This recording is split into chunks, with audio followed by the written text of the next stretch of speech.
To come much worse and more fully, as this prophecy certainly indicates when you read it carefully, at the time of the end. The alien who is among you, these illegal aliens included here, shall rise higher and higher above you, and you shall come down lower and lower. He shall lend to you, but you shall not lend to him. He shall be the head, and you shall be the tail. Think about it, my friends. Why?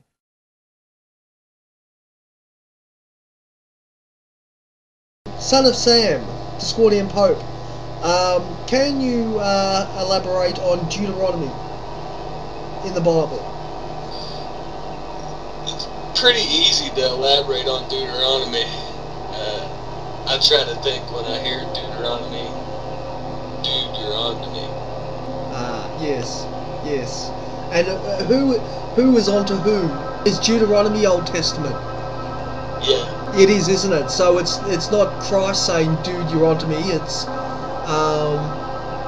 Yahweh saying, dude, you're onto me. So you're drawing close.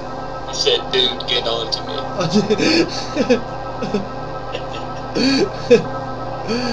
And according to Tomorrow's World today, which was last week's edition, we have scripture which says that the aliens are amongst us, and we will become lenders of the aliens, and we will become controlled by the aliens. So, where do these aliens come from, and are we actually controlled by aliens? Would you care to talk about this, Son of Sam? Well, I've always hoped that we're controlled by aliens, because it would restore my faith in humanity. I do have a unique alien little theory to think of, though. What's that? And it's tied into money as a spell and everything, is just ask yourself, where's the gold? Where is the gold? That's a pretty good fucking question, man. Where is the gold? Are we talking about the gold stolen under 9/11, under the WTC building on 9/11, or are we talking about gold in general, or are we talking about the gold in Fort Knox? What gold? All of it, man. Where is it? It seems to have vanished somewhere. Right. And gold, especially in its monoatomic form, right, is brain food in a sense. And on top of that, there's the potential similar to spice in the Dune movies. In the which movies? In Dune. Oh, Dune, yes. All the Dune books and all that shit, right? That was Frank Herbert, was it? Frank Herbert? Yes. Yes, fuck you, Frank. Yeah, fuck you, Frank. So what's this theme in the Dune books about? Monoatomic, is it gold? Monoatomic? Atomic gold, I think, is very similar to the spice. And the Dune mythos, I guess you could say. Yes. They use the spice to bend space-time and open wormholes. Yes, and that's when that big maggoty thing that's in the aquarium that's got the guys vacuuming up around it, that's one of the things that takes this spice drug and travels through time. Yes, so that's from that famous scene in Dune. Now, who directed that? It's also got Sting in it. I know Sting is in it. I really don't care who directed it. No, hang on. I think no, it wasn't Coppola. No, I'm not sure who directed it, but nevertheless, a good film. So, why do you think gold figures in this prominently? Why do I think gold figures in this prominently? Yeah. In the monoatomic form, it is really brain food, and it's also been referred to in ancient text as the god food of the gods. Okay, how do we consume it? Oh fuck, I don't know, man. Eat it, I guess. So it's like the Midas touch type of thing. You just keep it around you, type of thing. Yeah. Acquire it. You can grow crystals out of it and all kinds of shit. It's pretty fucked up. Well, it's a useful element. Certainly, we use it in space flight and things like that.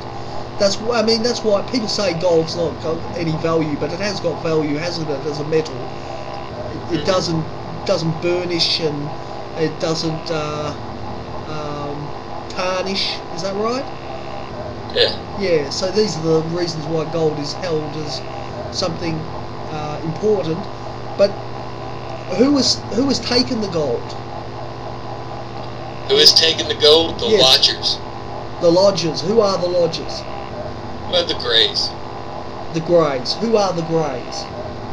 Well, I mean, I've never personally seen one, but too many people have. But from what I've seen of all the representations of Greys that everywhere, they're like ant people, not necessarily aliens. They're like ant people, right? Okay, this ties in closely with Adamant, who had a philosophy of his own. Now, a lot of people thought Adamant didn't really have much to say in the early new wave scene, new romantic scene of England during the 80s, but he in fact had his own philosophy all about the ant people, which tied in with Hopi Indians, and also tied in with Charles Manson's family, which supposedly revolved around a hole opening up in Death Valley where Manson and his family would retreat and be given salvation by the ant people while nuclear conflagration would take place on the surface, killing the white race off and leaving the Afro-American race in charge, but in confusion and relying on Charlie Manson and his family to be in control. So these are some of the roots of the ant people that we're talking about. So what else would you like to say about Greys? Are these the types with the normal bulbous heads and the big black eyes? Yeah. I thought they look like ant people, man. Just think about it for a minute. Yep. That's all I got to say about Greys, I think. Do they live in an underground society? Or are they alien? Or are they surface dwellers? I would imagine that if they are aliens, they live in an underground society, and if they are terrestrial, then they are an underground society. So they could have been of origin of this Earth, or they could have come from another planet? Another planet, essentially. Now, where do you think this other planet might be? Oh, fuck, I don't know. I think that if there was ever alien manipulation, it seems to be, 10 to 15,000 years ago. Right, and who did that involve? Whoever. It had to be a race from Sirius B. Okay, Sirius B. Who's the home race of Sirius B?